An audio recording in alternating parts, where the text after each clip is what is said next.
Hello everyone, welcome back to my channel. আজকে আমরা বানাতে চলেছি বাঙালিদের একেবারে প্রিয় একটি নিরামিষ রান্না, ধোকার ডালনা। আগের ভিডিওটিতে আমি আপনাদের সাথে রেডিমেড মিক্স দিয়ে কীভাবে ধোকা বানানো হয় আর সেটিকে ভেজে স্টোর করার পদ্ধতি সবই দেখিয়েছিলাম।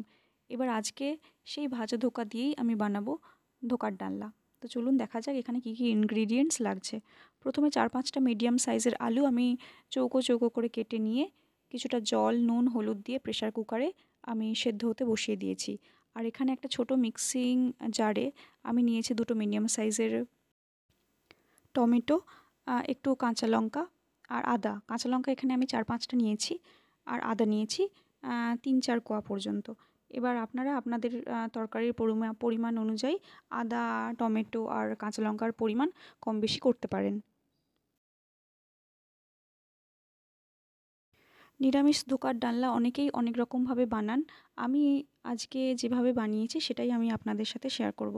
অনেকে আলু প্রথমে ভেজে নিয়ে তারপরে সেদ্ধ করেন। আমি এখানে সময় তাড়াতাড়ি হওয়ার জন্যে আমি আলুটাকে প্রথমে সেদ্ধ করে নিয়েছি। আর মাথায় রাখবেন যে আলু সেদ্ধ করার সময় 2টো সিটি দিলেই যথেষ্ট। বেশি সিটি দিলে আলু একদম সেদ্ধ হয়ে যাবে, যেটা তরকারি ভালো হবে না।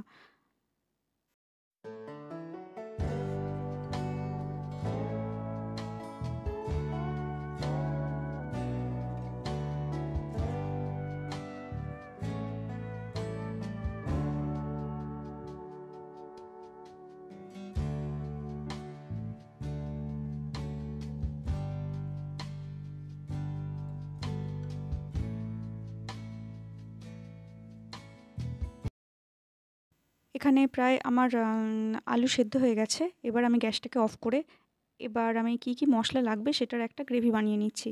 প্রথমে একটি ছোটো বাটিতে আমি 1 চামচের মতো লবণ, একটু হলুদ গুঁড়ো, 2 চামচের মতো জিরে গুঁড়ো, একটু লঙ্কা গুঁড়ো আর রঙের জন্য কাশ্মীরি লঙ্কার গুঁড়ো ব্যবহার করেছি।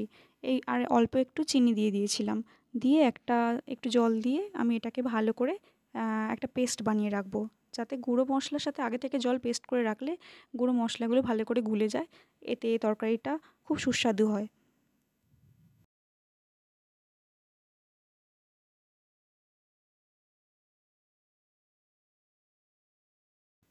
এবার আমি গ্যাস অন করে একটা কড়াই বসিয়ে দিয়েছি।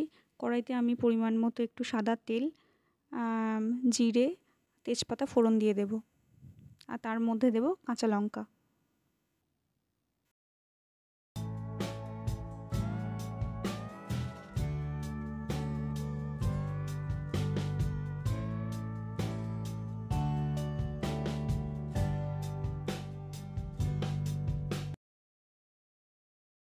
এবার আগে থেকে যে পেস্টটা আমি রেডি করে রেখেছিলাম সেই পেস্টটা আমি দিয়ে দেব।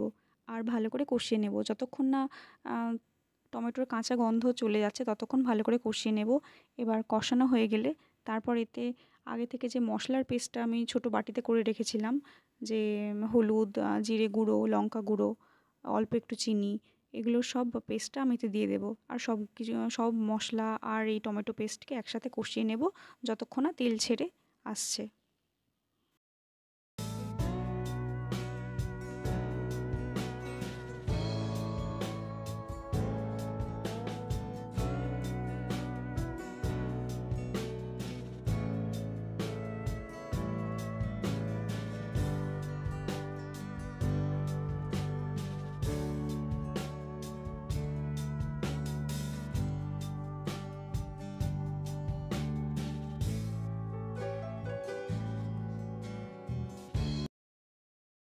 এখানে ভালো করে মশলা কষানো হয়ে গেছে।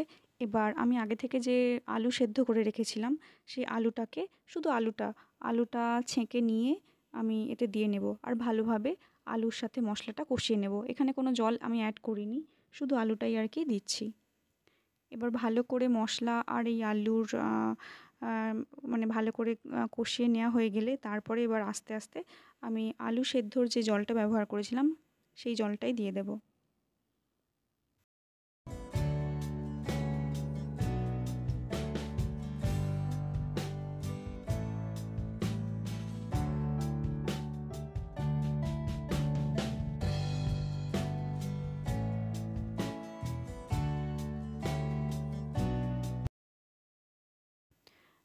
তরকারির পরিমাণ কেমন হবে সেই আন্দাজ অনুযায়ী আপনারা এখানে গরম জল অ্যাড করতে পারেন।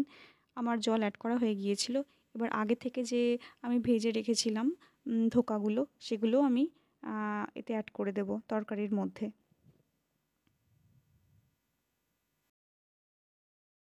ধোকা দেওয়ার পর অনেকক্ষণ ফুটিয়ে রাখলে সেটা ভেঙে যেতে পারে, তাই খুব বেশি সময় ধরে এটি রান্না করব না। এবার এটাকে ঢেকে রাখবো প্রায় 1-2 মিনিট। এবার ভালোভাবে ফুটিয়ে উঠলে আমি নামিয়ে নেব। আর নামানোর আগে আমি একটু সানরাইজ গরম মশলা আমি এখানে অ্যাড করেছিলাম, যেটা এর টেস্টকে আরও বাড়িয়ে দেবে।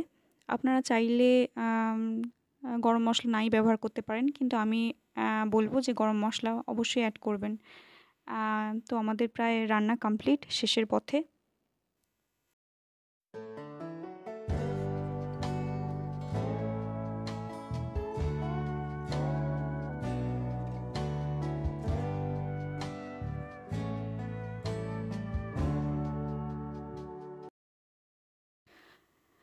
নিরামিষ ধোকার ডালনা গরম ভাত, লুচি, পরোটা বা বাসন্তী পোলাওয়ের সাথে খেতে অপূর্ব লাগে।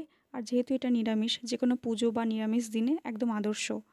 আপনারা চাইলে এই গ্রেভিটা একটু পাতলা বা ঘন করে নিতে পারেন নিজের পছন্দ মতো। আর চাইলে একটু ধনেপাতা, কাঁচা লঙ্কা ওপর থেকে ছড়িয়ে দিতে পারেন। দেখতে কেমন, মানে দেখতেও ভালো লাগবে আর খেতেও দারুণ লাগবে। তো এই ছিল আজকের রেসিপি, রেডিমেড ধোকা দিয়ে ঘরোয়া স্টাইলে বানানো ধোকার ডালনা। যদি রেসিপিটি ভালো লেগে থাকে একটা লাইক, কমেন্ট আর শেয়ার করবেন। আরও এমন সহজ বাঙালি রেসিপি পেতে চাইলে অবশ্যই চ্যানেলটিকে সাবস্ক্রাইব করবেন। ধন্যবাদ।